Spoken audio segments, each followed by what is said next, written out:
اللہ رب العزت نے ہر نبی کو جو معجزہ عطا کیا ہے اس دور کے تقاضوں کے مطابق عطا کیا، یعنی جس نبی کو جس دور میں بھیجا، جس نبی کو اللہ پاک نے جس زمانے میں بھیجا،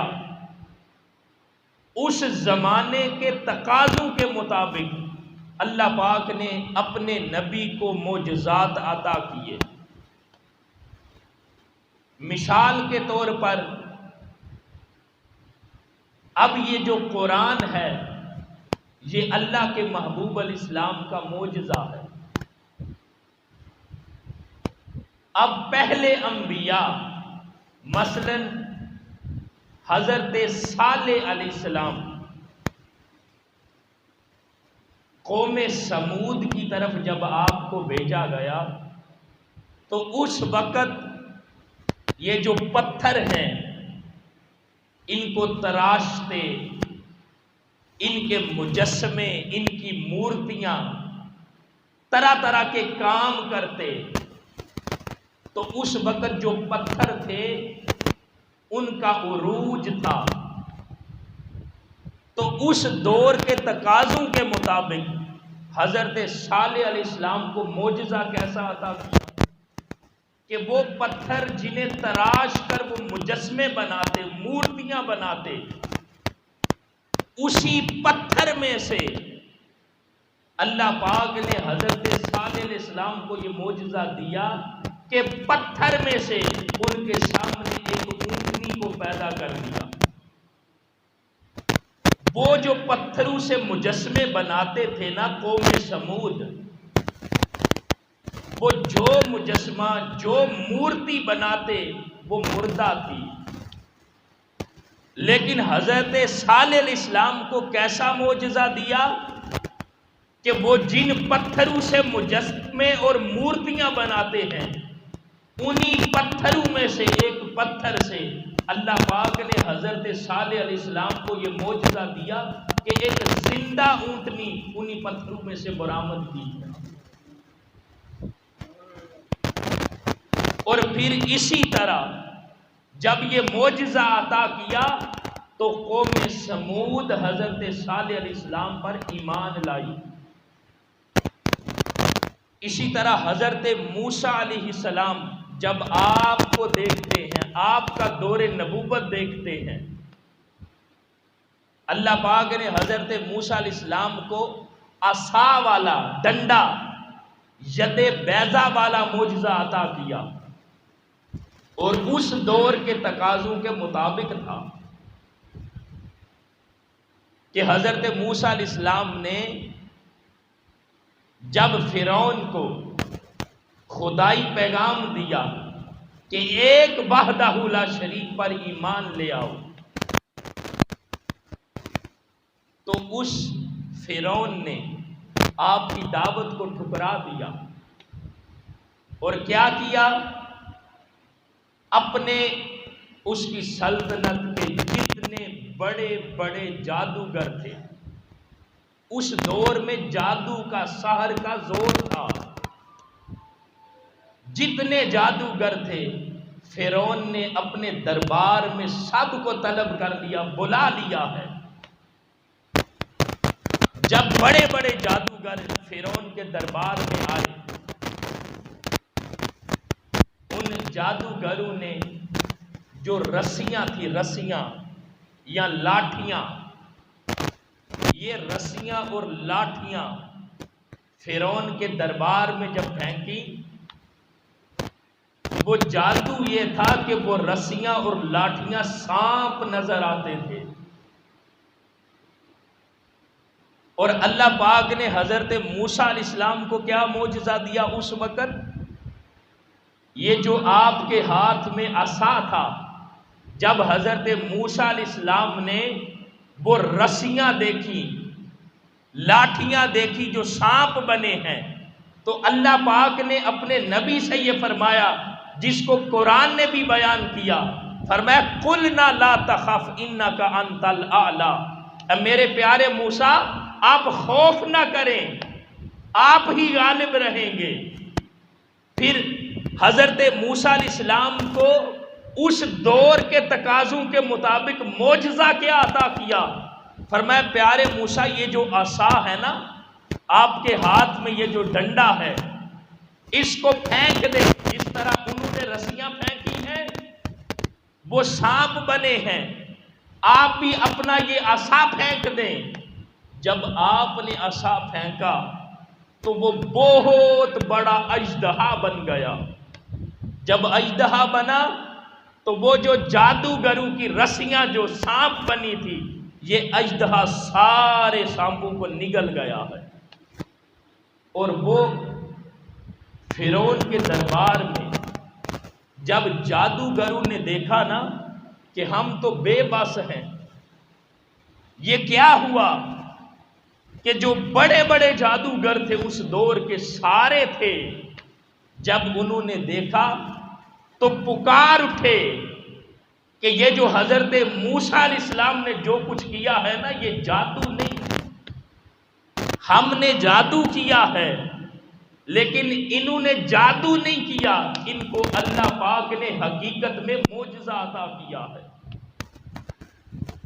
اور جب جادوگروں نے دیکھا حضرت موسیٰ علیہ السلام کے سامنے فرعون کے دربار میں، ان سب نے سرنڈر کر دیا اور حضرت موسیٰ علیہ السلام پر ایمان لے آئے۔ تو دوستان محترم عرض یہ کرنا ہے کہ اللہ پاک نے حضرت موسیٰ علیہ السلام کو اس دور کے تقاضوں کے مطابق معجزہ عطا کیا۔ اس کے بعد حضرت عیسیٰ علیہ السلام جب آپ نے اعلان نبوت کیا ہے، اللہ کے رسول اللہ کے نبی بن کے آئے ہیں، تو آپ کو آپ کے دور نبوت میں اس دور کے تقاضوں کے مطابق معجزہ عطا کیا۔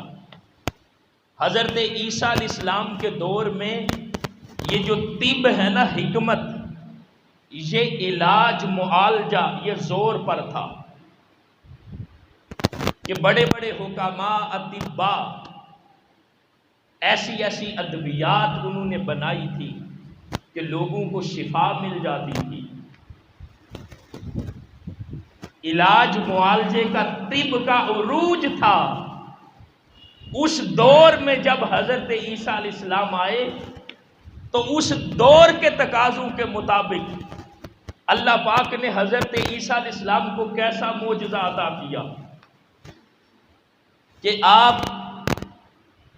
مٹی کا ایک پرندہ بناتے ہیں اور اس میں پھونک مارتے ہیں، مٹی کا بناتے ہیں، پھونک مارتے ہیں اور وہ سلامت پرندہ بن کے اڑ جاتا ہے۔ اور پھر جو مادر ذات نبینا تھے، اندھے تھے،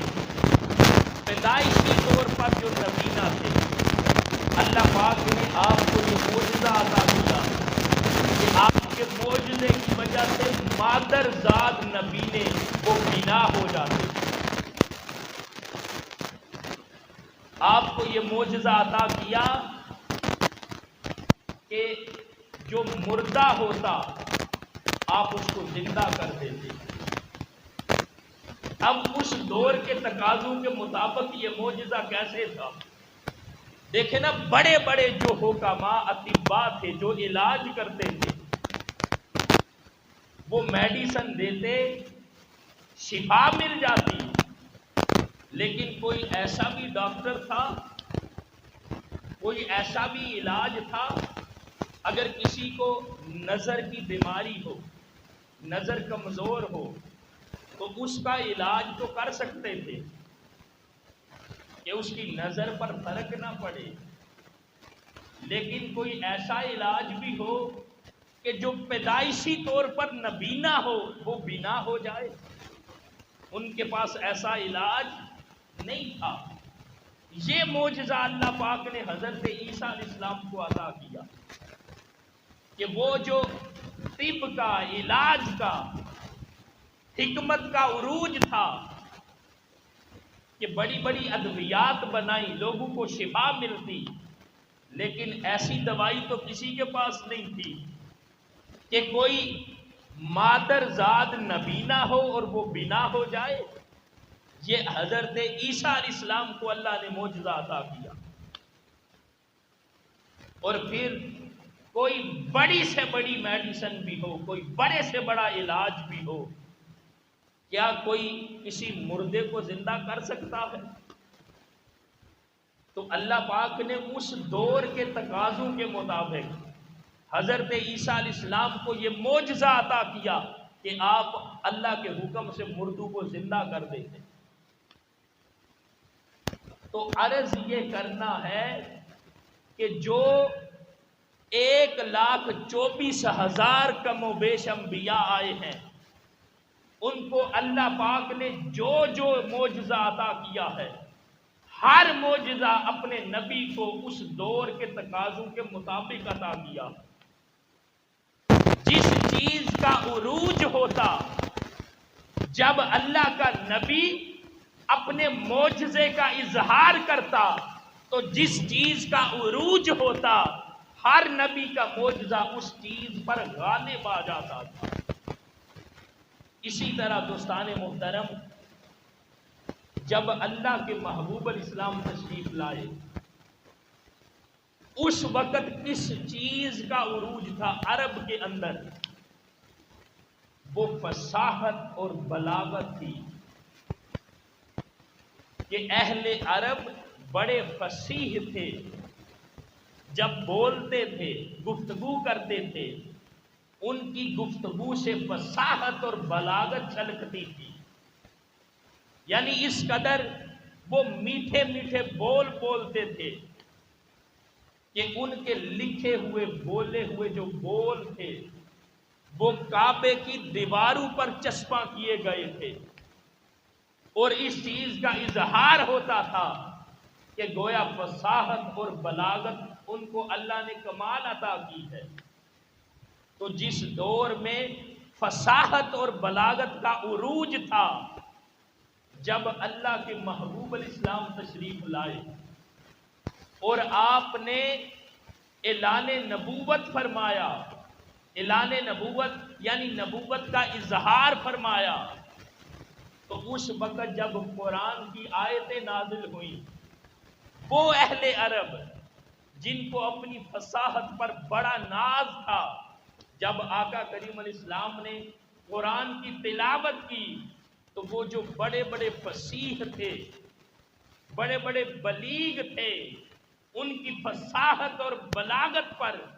جب قرآن اللہ کے محبوب علیہ السلام نے تلاوت فرمایا ہے، تو ان کی فصاحت اور بلاغت کے اوپر یہ جو قرآن کے الفاظ تھے یہ غالب آ گئے۔